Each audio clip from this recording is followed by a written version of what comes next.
अगर आपने अब तक हमारे चैनल को सब्सक्राइब नहीं किया है तो प्लीज़ हमारे चैनल को सब्सक्राइब करें और हमारे आने वाली वीडियोज़ अपडेट्स पाने के लिए हमारे बेल आइकन को ज़रूर छू दें।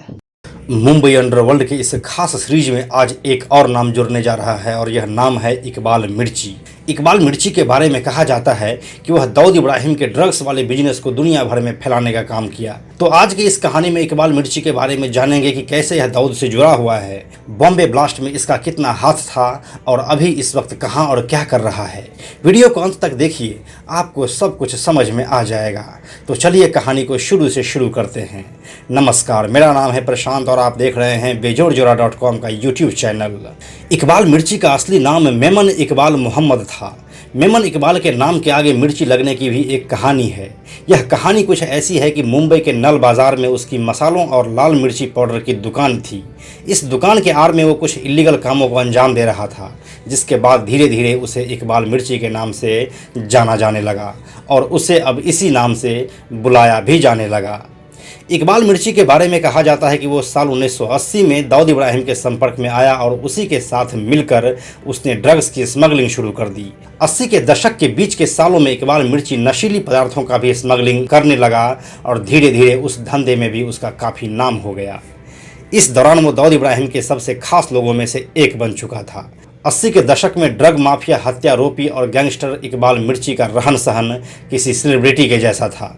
साल 1986 के मई महीने में पहली बार इकबाल मिर्ची ठाणे के एक फार्म हाउस से 9 करोड़ रुपए की कीमत के 600 किलो हेरोइन के साथ रेवेन्यू इंटेलिजेंस के हत्थे चढ़ा था। लेकिन उसका पहुंच इतना जोरदार था कि उस मामले से वह बाइज्जत बरी हो गया।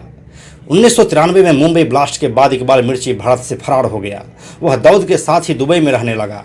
दुबई जाने के बाद उसने वहां एक्ट्रेस हिना कौसर से शादी किया। आपको बताते चलें कि हिना मुगल ए आजम बनाने वाले के आसिफ की बेटी है।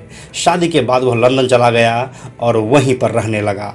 इकबाल मिर्ची लंदन में रहकर ही ड्रग्स के नेटवर्क को ऑपरेट कर रहा था। लंदन में लोग इकबाल मिर्ची को चावल व्यापारी के नाम से जानते थे। इकबाल अंडरवर्ल्ड में खून खराबा से दूर इलीगल बिजनेस में इन्वॉल्व था। उसको हिंदी, अंग्रेजी और अरबी भाषा पर बहुत अच्छी पकड़ थी। एक वक्त था जब दुनिया के कई देशों की पुलिस उसकी तलाश कर रही थी।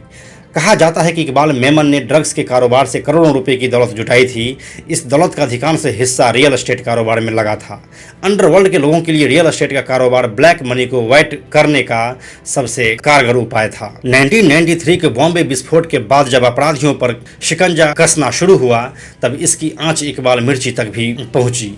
उसको पहली बार लंदन में अप्रैल 1995 में इंटरपोल के द्वारा गिरफ्तार किया गया था, लेकिन ब्रिटेन के कोर्ट में ठोस सबूतों के अभाव में उसे बरी कर दिया गया। इसके बाद साल 2001 में इकबाल मिर्ची को वहां का रेजिडेंसी परमिट भी मिल गया था।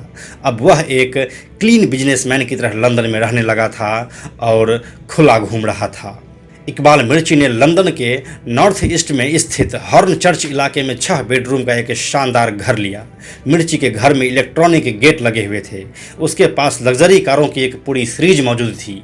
वहां उसने अपनी इमेज एक सफल कारोबारी के तौर पर बना रखी थी, जिसके पास राइस मिल थी। वह चावल का व्यापारी था। लेकिन कानून से कोई अपराधी बचे भी तो कब तक।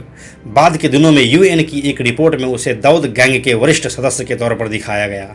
इसमें बताया गया था कि इकबाल मिर्ची कोई क्लीन बिजनेसमैन नहीं, बल्कि उसका इन्वॉल्वमेंट ड्रग्स के स्मगलिंग में है।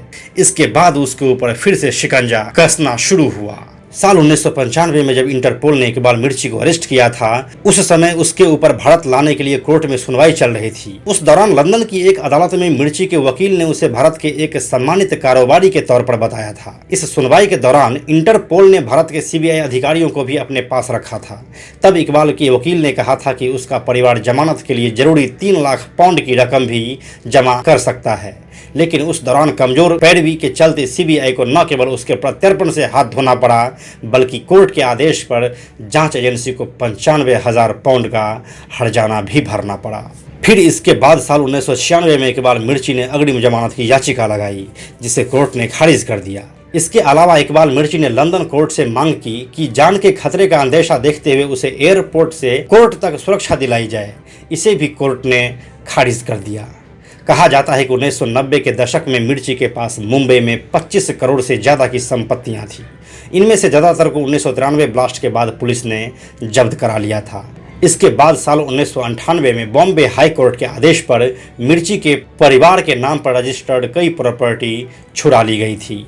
साल 1997 में मिर्ची ने सरेंडर के लिए एक बार और कोशिश की, लेकिन इस बार भी उसने सुरक्षा मांगी जो खारिज हो गई। भारत इकबाल मिर्ची को लंदन से वापस इंडिया लाने की कई नाकाम कोशिश कर चुका है, लेकिन कभी कामयाबी नहीं मिली। फाइनली साल 2013 में लंदन में ही दिल का दौरा पड़ने से उसकी मौत हो गई। तो यही थी पूरी कहानी इकबाल मिर्ची की। अगर आपको याद हो तो इसकी कहानी कुछ छोटा शकील से मिलती है, जिसने अंडरवर्ल्ड में रहकर खून खराबा से दूर इलीगल बिजनेस में अपनी इन्वॉल्वमेंट दिखाई और उससे कमाए गए रुपयों को अंडरवर्ल्ड में लगाया। इकबाल मिर्ची की यह कहानी आपको कैसी लगी, आप हमें कमेंट सेक्शन में लिखकर जरूर बताएं। साथ ही नीचे डिस्क्रिप्शन में मुंबई अंडरवर्ल्ड की पूरी प्लेलिस्ट मौजूद है, जिसे आप लिंक पर क्लिक करके देख सकते हैं। तो देर किस बात की, जाइए डिस्क्रिप्शन में और लिंक पर क्लिक कीजिए और मुंबई अंडरवर्ल्ड के काली दुनिया को और करीब से देखिए।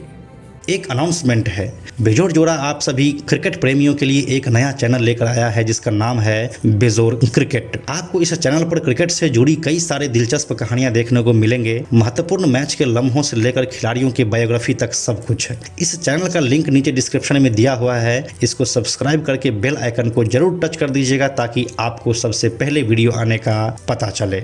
यह वीडियो अगर आपको पसंद आया तो इसे लाइक और शेयर जरूर करें। आने वाले वीडियोज़ के लिए बेजोड़ जोड़ा को सब्सक्राइब करके बेल आइकन को टच करना ना भूलें। Thank you so much.